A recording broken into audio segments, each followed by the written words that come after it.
एक हरा भरा जंगल था जिसमें राजा शेर की गुफा थी। यहाँ सभी प्राणी जैसे हाथी, चीता, तेंदुआ, भालू, बंदर आदि एक साथ रहते थे। एक दिन एक अजीब प्राणी जिसका नाम जगत था तालाब के किनारे घूमते हुए जंगल में आया। उसके पास 6 पैर, 2 नाक, 3 आंखें, 1 कान और एक छोटी सी पूंछ थी। हाथी ने उसे देखा और पूछा, तुम कौन हो?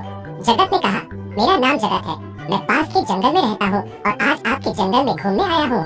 हाथी ने कहा, ठीक है, लेकिन हमारे जंगल में शिकार करना मना है।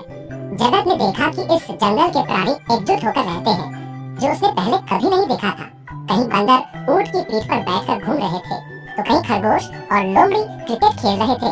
उसने राजा शेर से मुलाकात की और देखा कि यहाँ के प्राणी बहुत शांतिपूर्वक रहते हैं। लेकिन फिर जगत ने शेर को यह सलाह दी, तुम राजा हो तो थोड़ा रुआब दिखाओ। शेर के मन में यह बात बैठ गई और उसने बगैर कारण गधा और घोड़ा तंग करना शुरू कर दिया। इसके बाद जंगल के प्राणी भी असंतुष्ट हो गए। फिर जगत ने हाथी से कहा, तुम इतने बड़े हो फिर भी शेर के सामने क्यों झुके हो? इस प्रकार हाथियों ने जंगल के आसपास अपनी जमीन पर कब्जा कर लिया। इस तरह जंगल 5 हिस्सों में बट गया और सभी प्राणी एक दूसरे से अलग रहने लगे। ऊंट जो समझदार था, उसने देखा कि जगत ने सभी को आपस में बांट दिया है। तब उसने सबको बुलाया और पूछा, क्या आप खुश हैं जंगल के बट जाने से, या पहले जब सब एक साथ रहते थे तब खुश थे?